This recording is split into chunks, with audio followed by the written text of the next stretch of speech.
반갑습니다. 율리아 사상 시간입니다. 저번에 아리스토텔레스까지 수업을 했고 에피쿠로스 학파 진도를 나가다가 말았습니다. 자, 그래서 이번에는 다시 처음 배운다는 생각으로 자, 선생님 처음부터 에피쿠로스 학파와 스토아 학파까지 진도를 한번 좀 열심히 나가보겠습니다. 선생님이 예전보다는 태블릿 사용하는 법이 조금 발달은 했지만 아직도 적응을 못하고 있습니다. 그리고 영상 편집 기술이 떨어져서 선생님이 만약 말실수를 하더라도 그대로 적나라하게 나갈 테니까 양해 부탁드리겠습니다, 여러분들. 자, 그리고 선생님 수업 들어가기 전에 하나만 딱 설명을 드리겠습니다. 여러분들이 질문하는 건 모두 좋습니다. 진로 상담도 좋고, 그리고 이성 상담, 그리고 학습 상담, 그리고 뭐 다 좋습니다. 그 친구 중에 어떤 한 명의 친구가 이렇게 질문을 했습니다.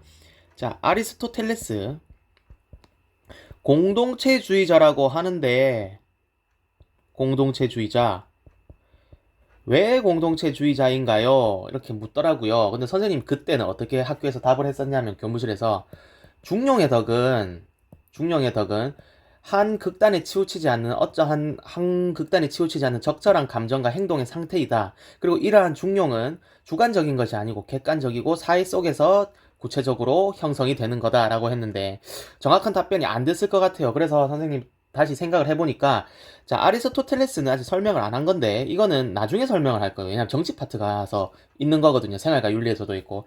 아리스토텔레스는 인간의 본성을 뭐라고 봤냐? 본성을 사회를 구성하는 동물이라고 봤습니다. 인간이 이렇게 홀로 다 떨어져 사는데 자연스럽게 공동체를 구성한다고 봤어요. 그래서 여기 안에서 살아가는 거죠. 그러니까 공동체를 벗어나서 개인은 살 수 없다라는 거죠. 그렇기 때문에 공동체주의자가 됩니다. 이해를 하셨나요? 자, 이해가 됐다라고 선생님은 생각합니다. 만약 이해가 안 되면 댓글을 남겨주셔도 좋고, 또 뭐 카톡을 하셔도 좋고, 그리고 뭐 또 등교를 해서 질문을 해도 좋습니다. 자, 그렇다면 오늘 진도 나가보겠습니다. 자, 선생님이 이거 지웠던 거 한번 지우고 다시 나가볼게요. 지우고 나가보겠습니다. 어떻게 지웁니까? 지우고 나가보겠습니다. 자, 오늘 헬레니즘 철학인데 헬레니즘 철학은 에피크로스 학파, 스토아 학파 여기 모두가 해당되고 우리가 전에 배웠던 건 고대 그리스 그리고 여기에 헬레니즘 철학 이 두 학파를 배울 겁니다. 이게 끝나면 이제 로마가 등장을 하고요. 이제 로마가 등장하면서 나오는 게 바로 중세 시대입니다. 아시겠죠? 자, 그러면 가보겠습니다. 자, 우리가 저번 시간에 이까지 봤을 겁니다. 자, 누굽니까? 알렉산더 대왕입니다. 이 친구가 땅을 엄청나게 넓힙니다. 아버지가 여기를 점령을 하죠. 필리포스 2세가 고대 그리스를 정벌하면서 폴리스적 삶이 다 망가집니다. 그러면서 마케도니아가 엄청나게 땅덩어리가 넓어지죠. 이렇게 넓어집니다. 여기서 필리포스 2세가 받고 바로 알렉산더 대왕이 페르시아를 무너뜨립니다. 페르시아, 다림이 잘하는 다리우스 3세를 무너뜨리면서 엄청나게 나아갑니다. 이집트도 무너뜨리고 여기 인도 지방까지 나아가는데 무너뜨릴 뻔했으나 코끼리 부대를 무너뜨릴 뻔했으나 33살 때 죽고 맙니다. 왜냐하면 병사들도 체력적으로 지쳤죠. 자, 그런데 이게 중요한 게 아니라 여기서 뭐다? 땅덩어리가 넓어졌죠. 땅덩어리가 넓어지면서 자기의 의견이 반영이 안 됩니다. 자, 여러분들 6반하고 7반 인원이 작죠. 그래도 뭐 20명 그리고 한 10명 정도 됩니다. 인원이 작은데 사실 합치면 이게 30명이죠. 토올고가 487명인가 그렇습니다. 487명이 율리아 사상 수업을 듣습니다. 자, 여러분들이 다 질문을 합니다. 선생님 어떻게 됩니까? 죽습니다. 죽어요. 그렇죠? 그래서 그리고 또 여러분들이 의견이 반영이 그러면 제대로 안 되겠죠. 선생님이 이제 너무 지쳐가지고 도망갈 거 아닙니까? 아, 나 도망갈래 할 거 아닙니까? 그래서 여러분들도 이런 생각으로 바뀝니다. 아, 선생님도 내 의견도 안 들어주고 나 개인주의적으로 살래? 오케이, 나 쾌락만 추구하면서 살래? 라고 나오는 유형이 나중에 나올 거고요. 그리고 두 번째로는 아, 여기에 이러한 땅덩어리도 넓고 너무 혼란스러운 제국인데 그냥 나는 여기 그냥 운명이라고 생각하고 그냥 숙명론적인 삶을 가질래? 이러한 두 가지 유형이 나옵니다. 자, 그렇다면 이게 바로 헬레니즘 철학인데 헬레니즘에 대해서 조금 더 한번 알아보겠습니다. 헬레니즘이 뭐냐? 바로 여기 그리스 문화와 그리고 또 하나 숑 나오십시오. 빨리 나와. 동방 문화가 합쳐진 거. 그리스 문화와 동방 문화가 합쳐진 거를 헬레니즘 철학이라고 합니다. 오케이. 그리고 이때는 땅덩어리가 엄청 넓어졌다는 걸 생각을 해야 됩니다. 아시겠죠? 자, 그렇다면 헬레니즘 철학. 숑 넘어가라. 넘어가. 왜 안 넘어갑니까, 잘? 자, 헬레니즘 시대의 대표적인 동상인데 이거는 라오콘 동상이라고 합니다. 자, 헬레니즘에서 헬렌은 뜻이 그리스인입니다. 이게 왜 잘 안 나오죠? 숑숑 왜 안 나와? 이게 태블릿이 말을 안 듣네요. 화가 납니다. 자, 헬레니즘 시대는 고전 그리스 문화를 동경하던 알렉산드로스가 정복 사업을 하면서 더불어 이제 땅이 엄청나게 커졌죠. 광범위한 지역의 그리스 문화를 전파. 그리고 그리스적 정신과 동방 정신이 융합한 범세계적인 문화를 일컬어서 헬레니즘 문화다. 자, 크게 이런 건 알 필요가 없고 뭐다? 땅덩어리가 넓어졌다. 땅이 넓어지면서 개인주의가 심해졌다. 자, 이제 그러면 들어가 보겠습니다. 자, 그럼 첫 번째로 배울 게 에피쿠로스입니다. 에피쿠로스. 자, 국가의 크기가 비대해지면서 개인의 상가 시민으로 삶이 구분됐죠. 자, 에피쿠로스라는 사람이 에피쿠로스 학파를 창시합니다. 자, 헬레니즘 철학 안에 에피쿠로스가 있다 했죠. 자, 그리스 도시 국가의 기반인 공동체적 삶이 붕괴됩니다. 필리포스 2세가 무너뜨렸죠. 자, 그러면서 어떻게 되냐? 개인주의적 성격이 강해집니다. 그렇죠. 왜냐하면 여러분들도 보세요. 수업을 듣는데 인원이 많아져요. 그러면 어떤 친구도 다 열심히 듣겠어요? 다 열심히 당연히 듣겠지만, 선생님의 수업은 다 열심히 듣겠지만, 거기서 너무 인원이 많으니까 이제 자기 의견도 반영 안 되고 질문에 대한 답도 안 하시고, 그러면서 개인주의적 성격으로 바뀝니다. 그러면서 이제 우리 반, 2학년 6반, 2학년 7반을 위한 삶이 아닌 개인의 안심인명, 자기의 마음이 편안하고 이름을 알리는 것에 관심을 둡니다. 그러면서 검소. 그러니까 자기 개인주의적 성격이 판친다라는 거죠. 자, 이게 재밌는 건데 나라가 힘들면 개인주의적 성격이 강해집니다. 지금까지 다 그래왔습니다. 나중에 현대 철학도 배울 텐데 그때 실존주의라는 게 등장했습니다. 1차 세계대전, 2차 세계대전 겪으면서 개인주의가 강해지죠. 오케이? 그리고 중국에서도 나중에 엄청 혼란스러운 시대, 위진남북조 시대, 그때 도교가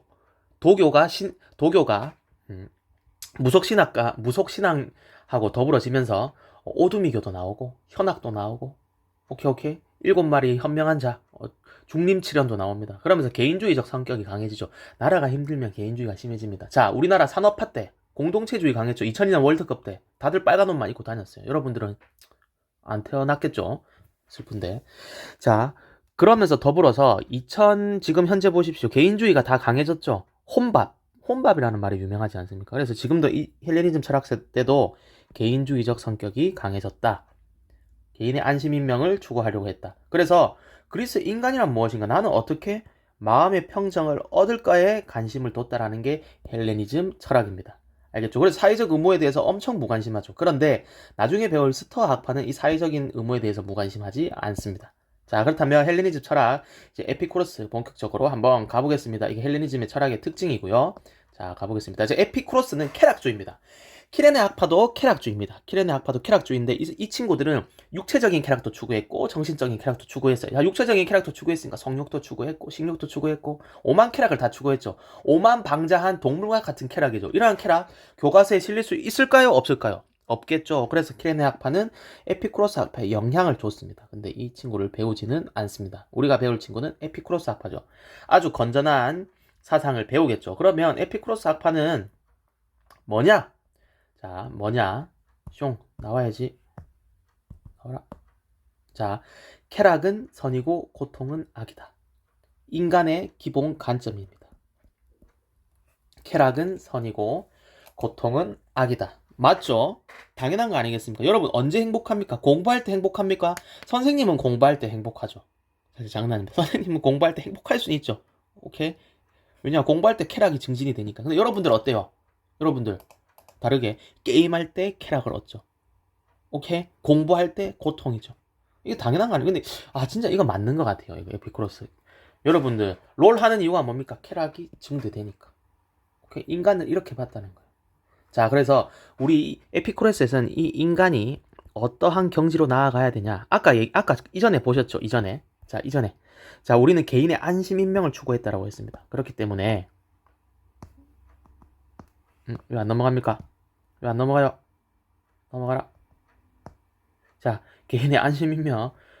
이게 말을 안 들으니까 쌤 힘드네요. 힘들어요. 이게 선생님의 수업력은 이게 등교 수업 때 사실 더 강하게 살아나지 않습니까, 여러분들? 이게 비대면 수업 때 참 힘듭니다. 자, 인간은 아까 보셨듯이 개인의 안심 인명을 추구한다라고 여러분들 봤죠? 자, 그렇죠. 그래서 인간은 어디로 나아가야 되니? 행복으로 나아가야 됩니다. 행복. 근데 그 행복을 에피쿠로스에서는 이렇게 봅니다. 약 이름이 아닙니다. 아타락시아가 뭐냐? 행복이거든요. 행복입니다. 오케이? 행복으로 나아가야 된다. 행복으로 나아가야 되는데, 이 아타락시아가 뭐냐면, 행복 복자죠. 심신에 불안이 없고, 오케이? 불안이 없고, 그리고 심신에 불안이 없고, 육체적으로 고통이 없는 상태를 아타락시아라고 합니다. 아시겠죠?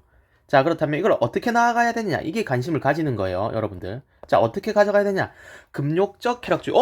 쾌락주의인데 왜 금욕을 해야 되지? 이런 의문점이 들 수 있죠. 왜 금욕을 해야 될까? 그 이유는 바로 쾌락주의 역설 때문입니다. 자, 여러분들 롤 프로게이머 있죠? LOL, 리그 오브 레전드 프로게이머. 그 친구들 맨 처음에 롤 좋아서 시작했습니다. 맞죠? 롤을 좋아서 시작했는데 어떻게 됐어요? 계속 롤 하니까 머리 아프죠. 죽을 것 같죠. 고통이 발생한다는 겁니다. 오케이. 자, 6반 7반 친구들, 자, 피자하고 치킨 처음에 먹을 때 좋죠. 선생님, 그래서 여러분들한테 계속 줍니다. 선생님 월급을 다 털어서 다 줍니다. 어떻게 해요? 먹을 수 있어 없어요? 먹을 수 있는 사람 뻥이죠. 실제로 앞에 보여주면 쌤한테 무릎 꿇면서 제발 선생님 그만 주세요 이렇게 얘기하겠죠. 그래서 쾌락주의 역설 뭐냐? 처음에는 좋아서 시작된 건데 나중에 고통을 발생하더라. 그래서 쾌락이라는 거는 금욕을 해야 된다는 겁니다. 그렇다면 한번 보겠습니다. 자, 여기 상황에서 어떻게 나아가야 되냐? 우리는 쾌락을 세 가지로 나눕니다. 쌤이 이까지는 설명을 했을 겁니다. 첫 번째, 자연적이면서 필수적인 쾌락이 있습니다. 그게 바로 식욕이죠. 그리고 수면력. 그렇죠. 자연적이고 필수적인 쾌락이죠. 잠 안 자면 죽죠. 그렇죠. 잠 안 자는데 살아있는 사람 없죠. 맞죠. 그건 귀신이죠, 귀신. 자, 그리고 자연적이나 필수적이지 않은 쾌락이 있습니다. 뭡니까? 성욕. 사실 자연적이지만 필수적인 쾌락은 아니죠. 그렇죠. 자, 그리고 자연적이지도 않고 필수적이지도 않은 쾌락이 있습니다. 뭡니까? 국회의원들이 추구하는 거. 명예, 건의. 그래서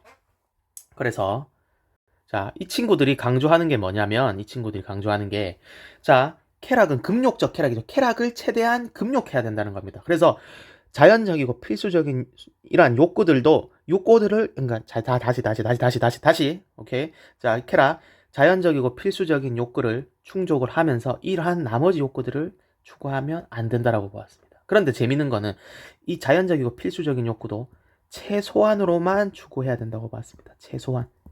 최소한으로만.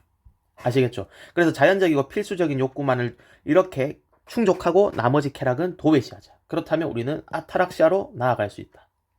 그러면서 이것과 똑같은 말로 두 번째로는 뭐냐면 소극적 쾌락주의라고 합니다. 쾌락주의. 그러니까 쾌락을 적극적으로 이 말입니다. 쾌락을 적극적으로 추구하는 게 아니에요. 그러니까 치킨하고 피자를 적극적으로 먹는 게 아니고 고통을 피하라는 겁니다. 고통을 제거하는 데 초점을 두자는 겁니다. 자, 선생님이 너무 판서를 많이 했습니다. 그렇죠. 그래서 지우고 다시 설명을 드리겠습니다. 자, 다시 갑니다. 자, 인간은 아타락시아로 나아가야 됩니다. 아타락시아로 나아가야 되죠. 자, 그런데 어떻게 한다? 쾌락을 적극적으로 추구하는 게 아니다. 그래서 쾌락을 적극적으로 추구하는 게 아니라 고통을 제거하는 데 초점을 둬야 된다. 그러므로 나오는 게 뭐다? 자연적이고 필수적인 욕구만을 최소한으로 가지되 나머지는 도외시하라. 알겠죠? 그래서 금욕적인 쾌락주의가 나오는 겁니다. 즉, 이 친구들은 쾌락을 적극적으로 추구하는 게 아니라 고통을 없애는 겁니다. 점차 고통을 없애는 겁니다. 여러분들 고통스러운 게 뭐가 있어요? 사람한테 뺨 맞지 않는 거. 그럼 뺨을 맞지 않아야 되고요. 그리고 또 고통스러운 건 뭡니까?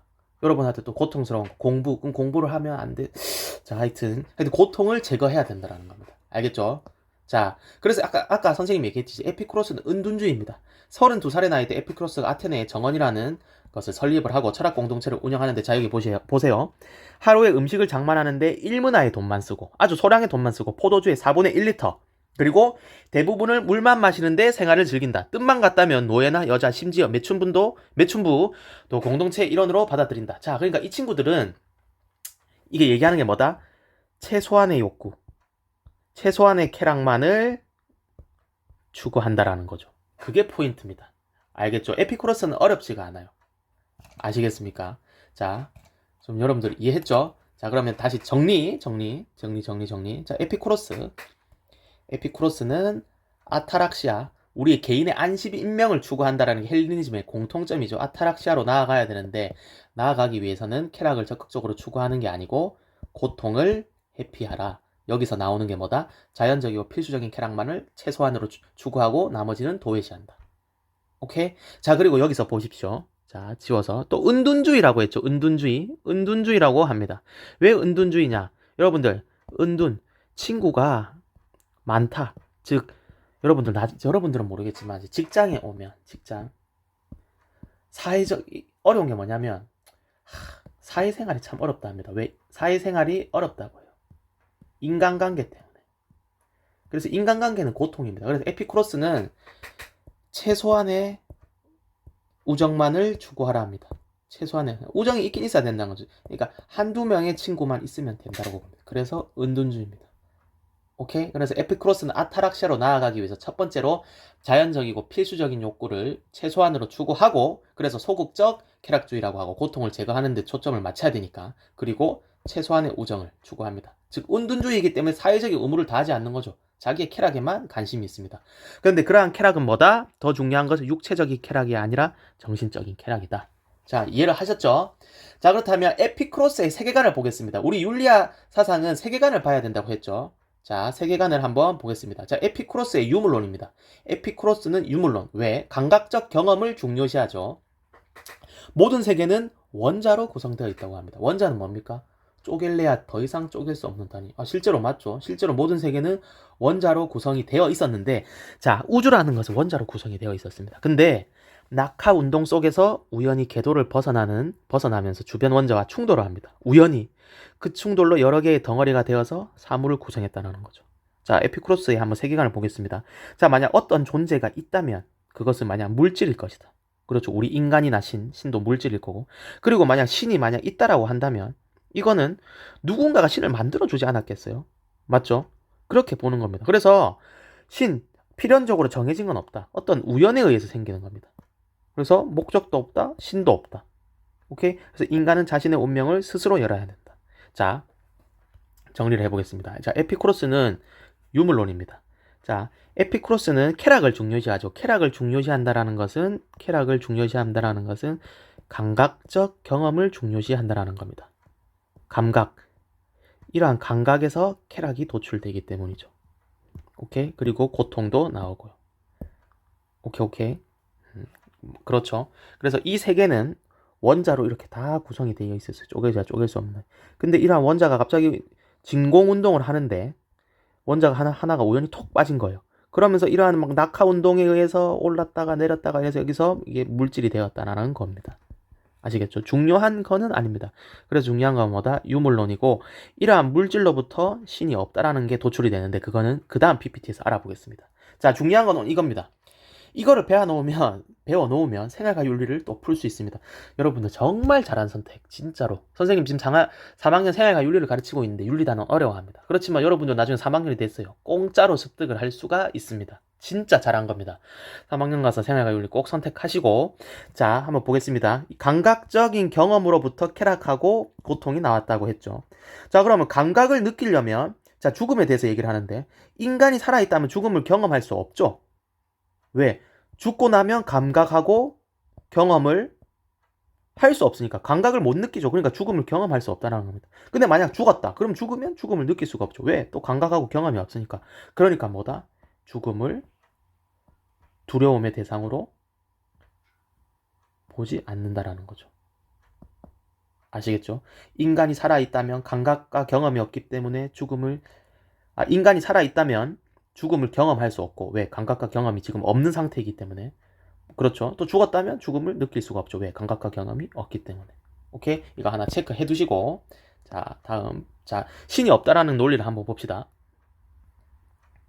확대가 되네요. 자, 신이 만약 있다면 신은 악이라는 게 있죠.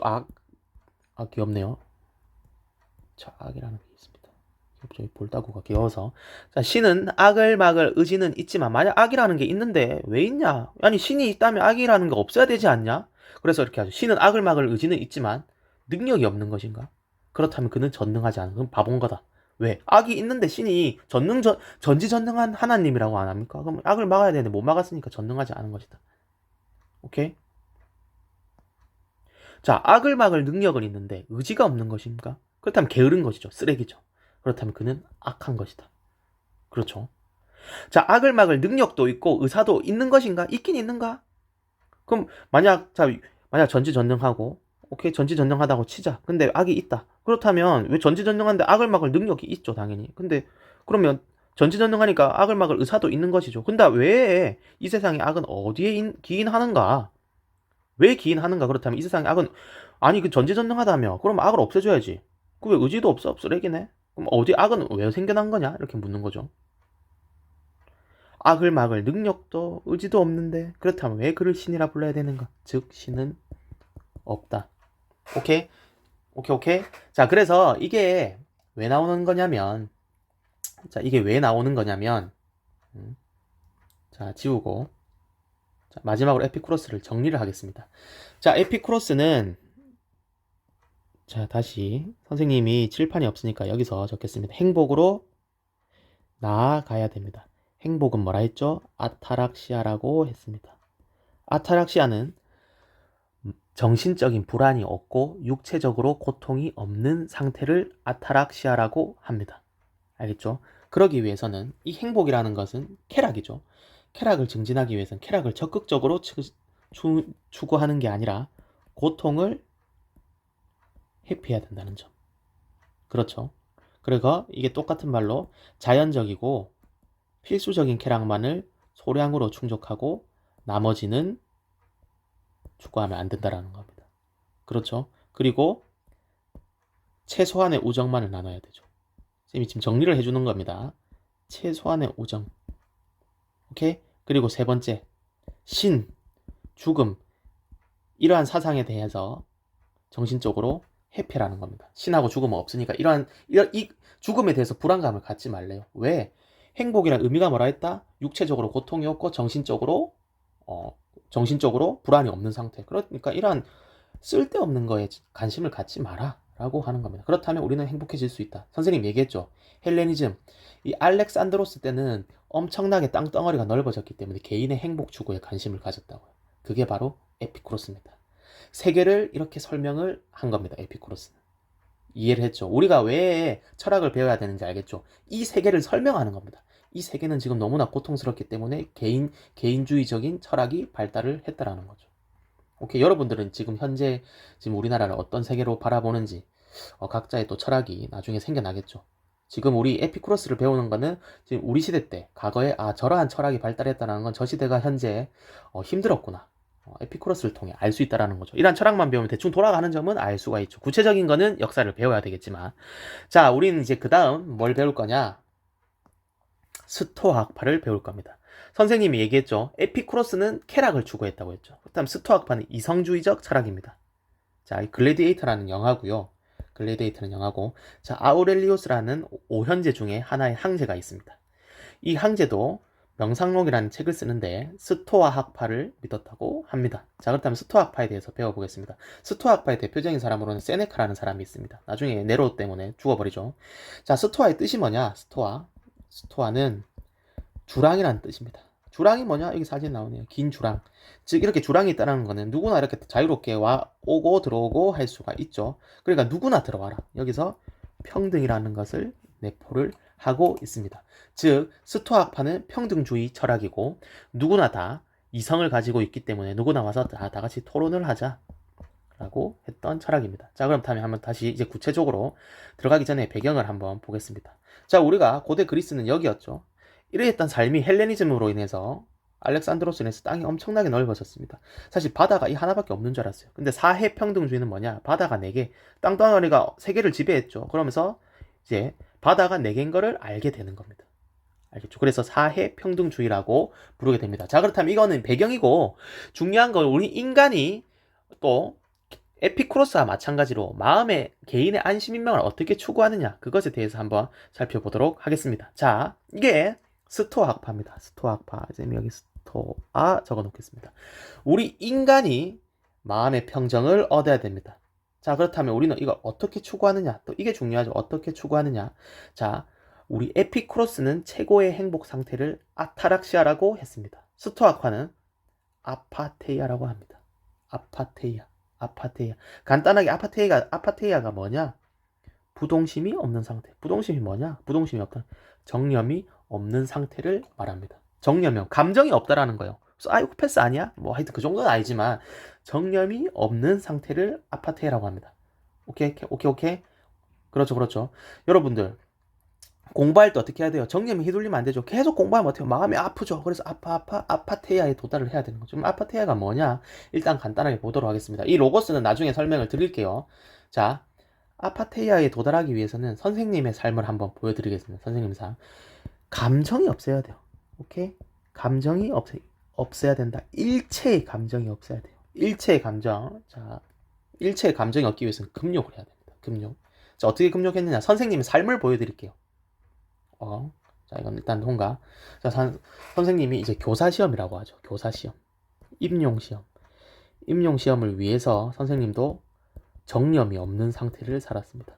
즉, 아파테이아가 선생님의 상태말이었습니다. 사실 상태말도 아니었고요. 캐시 슬라이드가 있네요.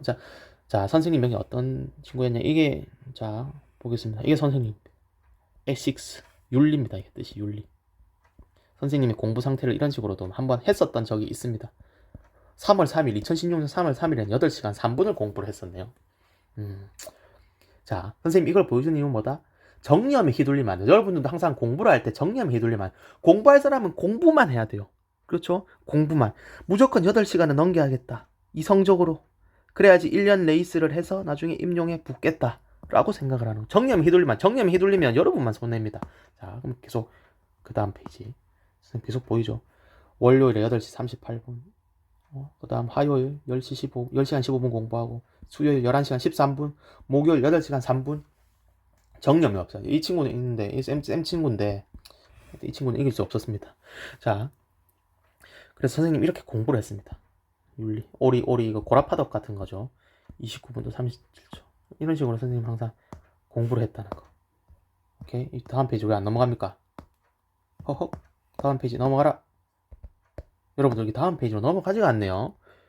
참 웃기네. 자, 그리고 또 이겁니다. 이게 선생님이 스터디라는 걸 했었는데, 공부한 걸 인정하는 스터디입니다. 밤 이제 뭐 12시 전까지 올려야 되는 건데, 그래서 쌤이 막 백지 하는 거죠. 백지에다가 쌤이 머릿속에 있는 걸 다 적는 겁니다. 다 적고 있죠. 남과 북에 대해서. 공부를 할 때 뭐다? 지금 이게 보여주는 이유는 정념이 없어야 된다. 예를 들면 여자친구 때문에 헤어졌다. 그럼 휘둘려서 공부 돼요? 안 돼요? 안 됩니다. 오케이? 정념에 절대 휘둘려서는 안 돼요. 그래서 선생님은 인간관계에 방해를 받고 싶지 않아서, 오케이? 카톡도 없앴습니다. 카톡은 문자를 썼습니다. 또 계속 나오죠. 뭐 이거 예전에 공부했던 거고. 10시간 27분. 10시간 27분, 10시 27분 인정한 것도 올린 거죠. 공부한 걸 올리는 겁니다. 오케이? 이렇게 정념이 없는 상태를 항상 선생님이 추구했습니다. 이거 백지 쓰기 전이죠. 23시 43분, 밤 11시 43분에 찍어서 올린 거고요. 그 다음 또 14시 7분에 백지 인증 스터디, 백지한 걸 보여준 거죠. 그리고 9시 10분이었나? 5분까지 자리에 착석을 해야 됩니다. 오케이? 자리에 착석을 해야 되는데, 이렇게. 근데 보니까 2017년인 거 보니까 2016년에 시험에 떨어졌나 봐요. 이렇게 이전에 여러분 아까 봤죠? 자, 아니 또 이거 왜 이럽니까? 2016년에 공부를 했었는데 2017년에도 또 공부를 하고 있잖아요. 떨어졌다라는 거죠. 이 해에 붙었나 봅니다, 선생님이. 9시 3분 선생님 못해요. 이거 아이스 아메리카노 리터 커피 이거 마시면서 공부했습니다. 왜? 아이스 아메리카노 먹으면 잠이 안 오거든요. 심장이 두근두근거리고. 여자 때문에 두근두근거리는 게 아니고 커피를 먹으면 공부가 잘 됩니다. 왜? 잠이 안 오거든요. 그래서 이러한 상태를 추구했습니다. 왜? 정념에서 멀어지기 위해서. 심장이 그래서 아파테이아를 해야 되는 이유는 우리가 선생님이 고통스러웠겠죠. 근데 왜 이런 걸 했느냐? 궁극적으로는 더 많은 행복을 불러오기 때문에 그러니까 부동심의 경지, 정념이 없는 상태에 도달을 해야 됐어요. 그래서 선생님이 만약 감정에 휘둘리면 어떻게 돼요? 만약 공부를 하고 있는데 진짜 이쁜 제시가 지나갑니다. 제시라는 여자친구가 지나가요. 여자친구가 아니 여자가 지나갑니다. 선생님 어떻게 하겠어요? 갑자기 공부를 안 하고 싶겠죠. 그래서 이러한 정념이 휘둘리지 않기 위해서 아파테이아라는 경지에 도달을 해야 된다는 거죠. 이해를 했죠? 그래서 선생님 여러분들한테 지금 이걸 보여주는 겁니다. 아시겠죠? 이렇게 공부를 했었습니다. 자, 그러면 자 봅시다. 그렇다면 우리가 이러한 마음의 평정으로 어떻게 들어가냐? 자, 아파테이아 정념으로부터 해방되어 어떠한 상황에서 동요하지 않는 정신적인 상태. 선생님이었습니다. 선생님 슬리퍼만 신고 정말 트레이닝복 차림으로 거짓 차림으로 살았습니다. 아침에 일어나자마자 피곤했겠죠. 9시 전까지는 무조건 도서관을 가야 됩니다. 그래서 조금 더 자고 싶다는 그 생각이 든다. 그런 생각도 들면 안 돼요. 바로 얼굴에다가 물을 묻혀버린. 물을 묻혀야지 왜? 샤워를 해야 됩니다. 샤워를 해야 바로 도서관에 가거든요. 40분 거리가 되는 도서관을 버스 타고 가가지고 돌아오지 않기 위해서. 하고 싶은 말이 많은데 비대면이라서 하지 않겠습니다. 자, 그렇다면 우리는 하여튼 중요한 건 뭐다? 아파테이아, 부동심의 경지로 가야 됩니다. 그래야지 우리는 여러분들 서울대에 갈 수 있죠. 여러분들이 원하는 대학에 합격할 수 있습니다. 여러분들이 갑자기 공부하고 있는데 갑자기 강동원이 지나갑니다. 마음이 흔들리죠. 그러면 안 된다는 겁니다. 그래서 우리는 뭐다? 이 로고스를 깨달아야 된다. 그렇다면 로고스의 개념에 대해서 우리 인간이 금욕을 통해서 로고스를 해서 마음의 평정으로 가야 되는데 로고스가 뭔지 한번 살펴보도록 하겠습니다. 자, 가보겠습니다. 로고스란 뭐냐? 로고스란 이게 번역하기가 참 어렵습니다. 근데 이렇게 볼 수 있습니다. 우주적인 질서, 신법칙 다 됩니다. 우주적인 질서. 쌤이 대학 공부할 때 다 그랬어요. 이거 어떻게 번역해야 되냐, 로고스를. 근데 이렇게 합니다. 우주적인 질서, 우주적인 법칙, 우주적인 섭리, 신적인 질서, 신적인 법칙, 신의 섭리, 자연의 질서, 자연의 법칙, 자연의 섭리 다 되는 말입니다. 뭔지 알겠죠? 이게 로고스입니다. 아직 정확하게 뭔지 모르겠죠? 자, 한번 보겠습니다. 자, 선생님 정리를 해볼게요. 땅덩어리가 엄청 넓어졌죠. 고대 그리스였는데 이렇게 땅덩어리가 엄청나게 넓어졌어요. 그렇죠.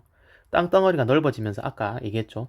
나는 나만 잘 먹고 잘 살래. 내 마음 평정 유지하는 게 중요하지. 오케이? 그러면서 나오는 게 에피쿠로스, 쾌락주의. 그리고 두 번째, 이게 운명이지, 운명. 이게 운명이다. 이건 우주적인 질서야.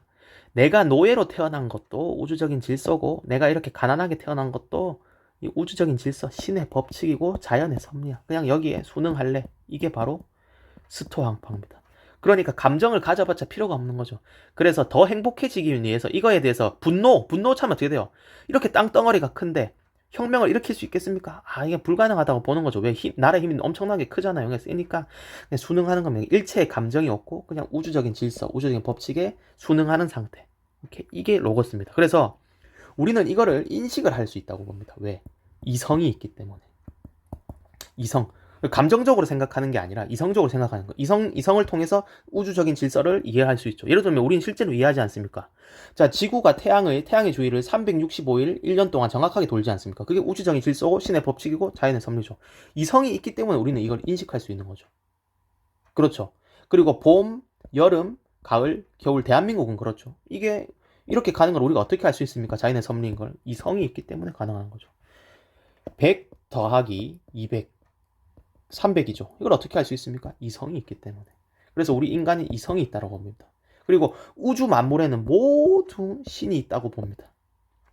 이 신이 뭐냐? 신이 결국 우리 이성을 통해서 인식할 수 있기 때문에 이러한 신은 인격신이 아니라 모든 만물에 존재한다고 해서 범신론이라고 합니다.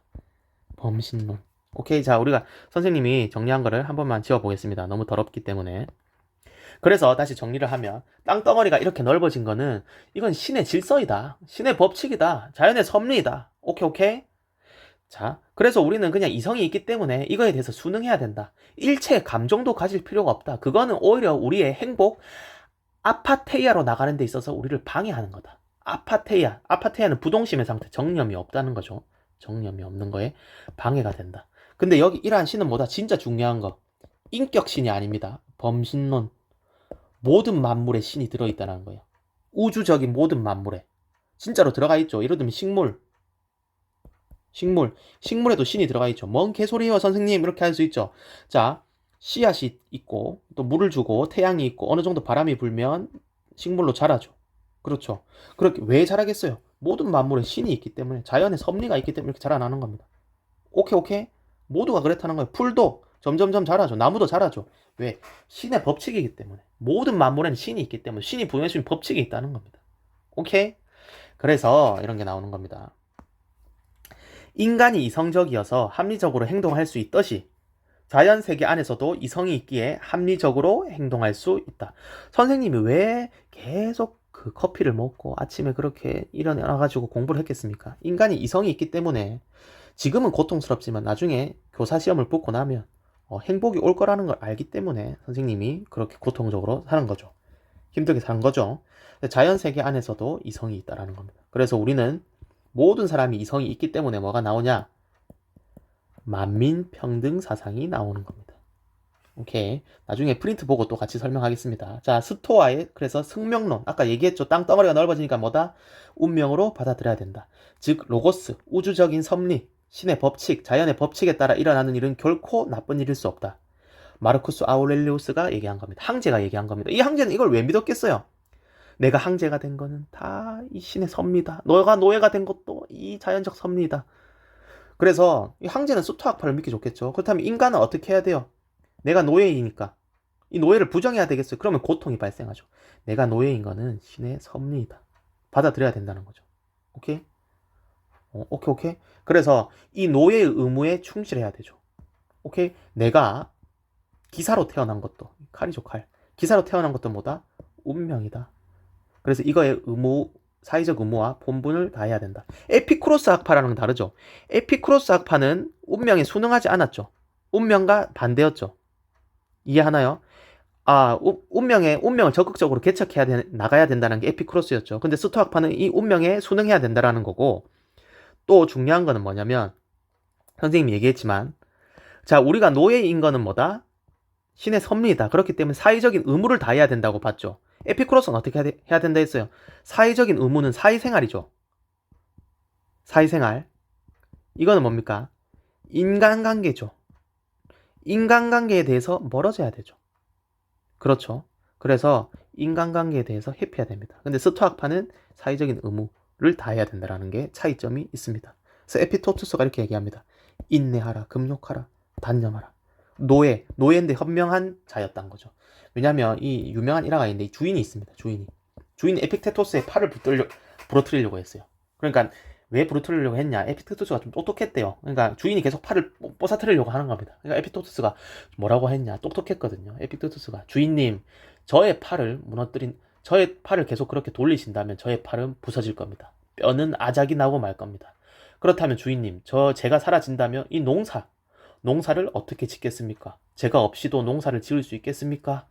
짜증이 나죠. 그냥 하지 마십시오 하면 되는데. 그러니까 부서뜨리려다가 말았죠. 오케이. 그래서 에픽테토스, 그래서 주인이 너무 현명해서 공부를 시켜줬다라고도 하죠. 자, 그렇다면 에피쿠로스와 스토아학파의 차이점을 보겠습니다. 자, 에피쿠로스는 최고의 행복 상태는 뭐다? 아타락시아라고 보았습니다. 스토아학파는 아파테이아라고 보았죠. 아타락시아는 정신적인 불안이 없고 육체적인 고통이 없는 상태. 스토아에서 아파테이아는 어떠한 정념도 개입되어 있지 않는 부동심의 상태입니다. 자, 에피쿠로스는 고통을 어떻게 해야 될까요? 회피의 대상. 스토아파는 운명. 그러니까 고통을 감내해야 된다고 봤어요. 그러니까 여러분, 만약 선생님 여러분 뺨을 때려야 됩니다. 만약 뺨을 때립니다. 그럼 여러분 어떻게 해야 돼요? 뺨을 맞아야죠. 왜? 이거 운명이구나. 선생님이 나의 뺨을 때리는 건 운명이구나. 근데 만약 여러분이 쌤이 뺨을 때리는 걸 피했어요. 그럼 뭐다? 피하는 것도 운명적으로 정해져 있다는 거죠. 오케이? 고통을 운명적으로 받아들여야 되죠. 그래서 선생님이 공부를 했죠. 고통스러웠습니다. 고통스러웠는데 그 고통을 감내했습니다. 왜? 더 많은 쾌락이 나중에 찾아오거든요. 봅시다. 정신적이고 지속적인 쾌락을 추구했다. 스토학파는 쾌락이라는 것은 거부의 대상이다. 앞으로 거부의 대상이죠. 왜? 자연적인 정념. 그러니까 자연적인 정념이라고 하면 그리고 가족을 사랑하는 마음, 그리고 자기 자신을 돌보는 마음, 자기애라고 하죠. 자기애는 인정을 했습니다. 이 정령 외에는 다른 거는 쾌락은 거부의 대상이었습니다. 왜 쾌락이 거부의 대상이었냐? 이 쾌락을 추구하는 것은 정신적으로 방해가 됐기 때문입니다. 이해했죠? 그래서 선생님도 쾌락을 추구하려고 안 했어요. 공부를 하면서 뭐다? 욕구, 즉 쾌락, 게임하는 쾌락 이런 거에 멀어지려고 최대한 노력한 거죠. 이게 좀 운명을 받아들이고. 이해를 하셨나요? 자, 이해가 안 된 친구도 있기 때문에 선생님이 한글 파일로 다시 같이 읽어보면서 정리를 하겠습니다. 괜찮겠습니까? 자, 그러면 한번 보겠습니다. 자, 여러분 이거 선생님하고 같이 봤었죠? 자, 그러면 한번 보겠습니다. 자, 에피크로스 학파 한번 보겠습니다. 에피크로스 학파. 자, 인간관이죠. 에피크로스 학파. 쾌락은 유일한 선이며 고통은 유일한 악이다. 오케이? 자, 쾌락은 행복한 삶의 시작이자 끝이다. 이런 말을 자주 씁니다. 에피쿠로스 학파. 당연한 거죠. 그리고 선생님이 얘기했죠. 감각적이고 육체적인 쾌락은 순간적이기 때문에 쾌락의 역설에 빠진다고 보았습니다. 쾌락의 역설에 빠진다고 보았습니다. 그래서 우리 인간이 행복에 도달하기 위해서 이 행복이라고 하는 것은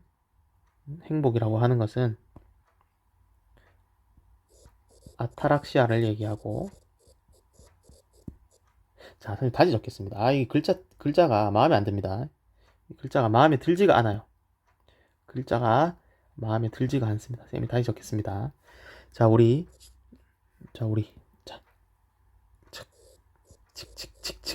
자, 인간이 행복에 도달해야 된다고 보았고, 이 행복은 뭐다? 최고의 경지.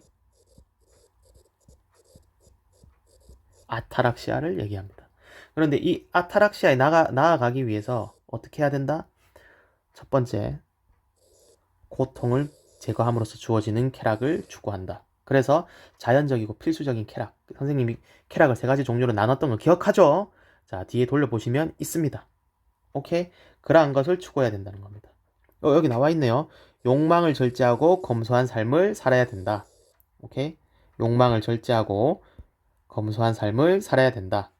그렇죠. 그래서 자연적이고 필수적인 욕망을 충족해야 고통이 소멸된다. 이것도 소량만을 충족해야 되는 거죠.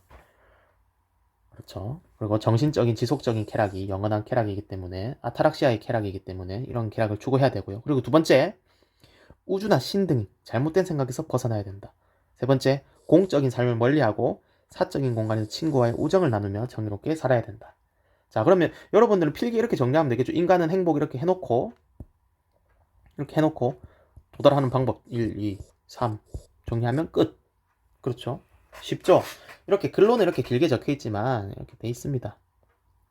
자, 그리고 이 에피쿠로스 학파는 뒤에 우리가 배울 공리주의, 경험주의 윤리설에 영향을 줍니다. 자, 선지 분석은 이거는 다음 시간에 우리가 하도록 하겠습니다. 선생님이 다음 시간에 하겠습니다. 자, 여기에 내가 말하는 쾌락은 몸의 고통이나 마음의 혼란으로부터 자유이다. 이거는 아타락시아죠. 오케이. 자, 그럼 스토아학파로 가보겠습니다. 스토아학파입니다. 스토아학파. 자, 금욕주의죠. 금욕주의. 자, 그런데 스토아학파만 금욕주의인 게 아니고 에피쿠로스 학파도 기본적으로 금욕주의를 깔고 갑니다. 자, 우리가 평온한 삶을 위해 온갖 정념으로부터 벗어나야 된다. 선생님의 자료를 보여줬죠. 공부했던 거. 정념으로부터 벗어났던 거. 왜냐? 그 정념이라는 것은 상대적이죠. 기분이 좋고 나쁘면 상대적이죠. 그런 거에 휘둘리면 안 되는 겁니다. 공부할 때 그런 거에 휘둘리면 안 돼요. 그래서 여러분들이 만약 시험을 쳤는데 22점이 나왔다. 22점 나와서 그 문제 좀 바꿀걸. 그럴 필요가 없다라는 거죠. 왜? 다음에 42점이 나올 수도 있고 22점이 나올 수도 있고 내가 지금 전교 1등이지만 다음에 전교 100등이 될 수도 있는 거고 의미가 없다라는 겁니다. 이거에 대해서 기분 좋은 건 알겠지만 그거에 너무 신경 쓰지 말라는 거죠. 이성적으로 네 할 거 공부나 해. 이렇게 얘기하는 겁니다. 이해하셨죠? 그래서 평온한 삶을 위해서 비자연적인 정념뿐만 아니라 자연적인 정념 뭐예요? 자기애 그리고 가족애 인류애. 이런 것도 인정은 하지만 웬만해서는 초연해져라, 담담해져라 이런 거죠. 부동심, 아파테이아. 어떤 상황에서 동요하지 않는 정신적인 상태. 오케이. 자, 여기를 도달해야 됩니다. 그렇다면 선생님이 또 이것도 한번 정리를 해드리겠습니다. 자, 우리 인간이 아파테이아에 나아가야 됩니다. 그렇죠. 그렇다면 또 어떻게 나아가느냐? 첫 번째, 이성에 따르는 삶. 왜? 로고스에 따라야 되거든요. 모든 만물에 신이 들어가 있죠. 범신이죠. 그래서 우리는 이성은 만물의 본질이자 만물의 생성과 무슨 말인지 모르겠어요. 다시 천천히 읽을게요. 만물의 본질이자 만물의 생성과 변화를 이끌어가는 힘, 로고스죠. 신자연 등으로 표현되기도 한다. 즉 이성에 따르는 삶이란 자연의 필연적 질서와 법칙, 신에 의한 자신의 운명에 순응하는 삶이다. 왜? 모든 만물에 법칙이 들어가 있죠. 그렇죠. 모든 만물에 법칙이 들어가 있어요. 맞지 않습니까? 예를 들면 책상에도 법칙이 있죠. 책상을 만드는 원리, 그걸 어떻게 파악할 수 있어요? 법칙을 우리가 이성으로 파악할 수 있죠. 자동차를 만드는 원리, 법칙, 그게 자연의 필연적 질서자 법칙이죠. 그걸 또 우리가 이성으로 파악할 수 있고. 그래서 이성에 따르는 삶이 필요하다. 그렇죠.